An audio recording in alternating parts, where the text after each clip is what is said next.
Grand Matin Sud Radio, 7h-9h, Patrick Roger. Il est 7h14 à la une sur Sud Radio. Des fraises espagnoles dans le panier anti-inflation tricolore. Pourquoi les fraises espagnoles sont moins chères? Je vous le disais, quand elles coûtent 1 euro la barquette, les espagnoles, la française est à 3 euros. Et ce ne sont pas forcément les producteurs qui en bénéficient, parce que l'Espagne ne respecte pas les mêmes critères et normes. C'est ce que nous allons voir avec Xavier Mas, qui est producteur de fraises, mais aussi de pruneaux et de noisettes à Saint-Sardos dans le Lot-et-Garonne, vice-président aussi de la coopérative Vallée du Lot. Rebonjour Xavier Mas. Bonjour. Est-ce que vous avez été étonné déjà d'apprendre que les fraises du panier anti-inflation tricolore sont espagnoles?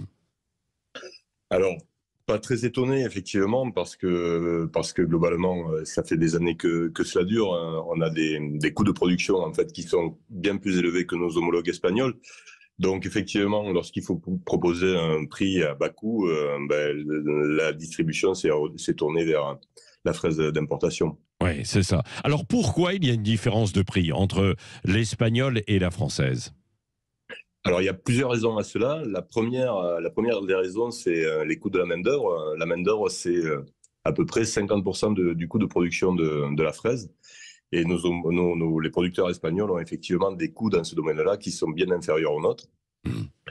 La seconde raison, c'est que ils produisent des variétés de fraises que l'on appelle dites californiennes, qui sont beaucoup plus productives que les nôtres, qui sont plus résistantes et plus fermes, plus dures, et qui ont par contre moins de goût. Nous, on a choisi de développer des variétés gustatives, notamment la première d'entre elles, c'est Gariguette, qui a un gros avantage, c'est qu'elle est très bonne. Oui. Par contre, l'inconvénient, c'est qu'elle produit beaucoup moins de fraises par plant, quoi. Oui. Et puis, il y a d'autres normes environnementales qui sont, me dit-on, moins bien respectées en Espagne qu'en France. Alors, il y a effectivement une réglementation globale européenne en termes sanitaires qui doit être appliquée par tous les pays membres. Et ensuite, il y a une surréglementation nationale. Et la nôtre, en France, est quand même la plus stricte d'Europe. Donc, effectivement, on n'a pas les mêmes outils que nos concurrents européens. Ouais. Par exemple, sur les pesticides, quoi. Tout à fait, bien sûr. On a des solutions, on a moins de solutions techniques de ce côté-là que nos homologues espagnols. Oui. Ouais, alors eux qui peuvent utiliser certains pesticides que vous ne pouvez pas mettre, quoi. C'est ça, tout à fait. Alors évidemment, c'est assez incompréhensible, bien sûr, quoi. Et ce qui explique notamment cette différence de prix. Alors oui, tous ces facteurs réunis, si vous voulez, font qu'on a des prix de revient qui globalement sont quand même bien supérieurs aux fraises d'importation. Oui. Est-ce qu'il y a eu aussi les coûts de l'énergie qui rentrent en ligne de compte? Bien sûr. Ne serait-ce que pour l'électricité, par exemple, ça a fait beaucoup de débats durant l'hiver. Oui. Les prix de l'électricité, par exemple en Espagne, ont été très rapidement plafonnés, Oui. alors que chez nous, pour les entreprises, ils ont complètement explosé avec une multiplication par 10 parfois pour certaines entreprises, quoi. Oui. Alors, selon vous, est-ce que le gouvernement aurait dû inciter quand même les grandes enseignes à distribuer des fraises françaises?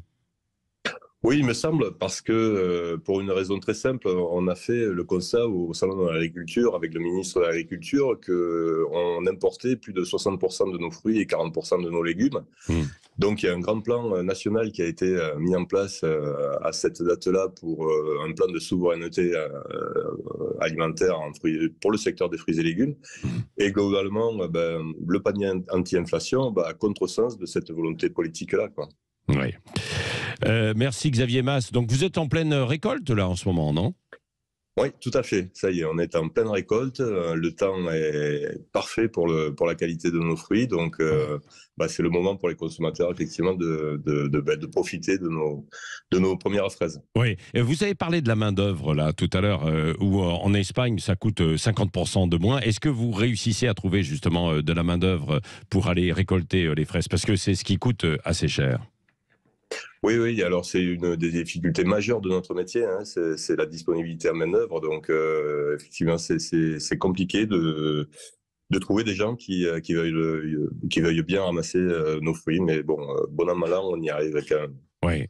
Merci Xavier Mas, producteur de fraises donc dans le Lot-et-Garonne du côté de Saint-Sardos, d'avoir été avec nous ce matin et vice-président aussi de la coopérative Vallée du Lot et président de l'AOP, Fraises de France, qui fédère à peu près la moitié des producteurs de fraises. Merci d'avoir été avec nous ce matin sur Sud Radio.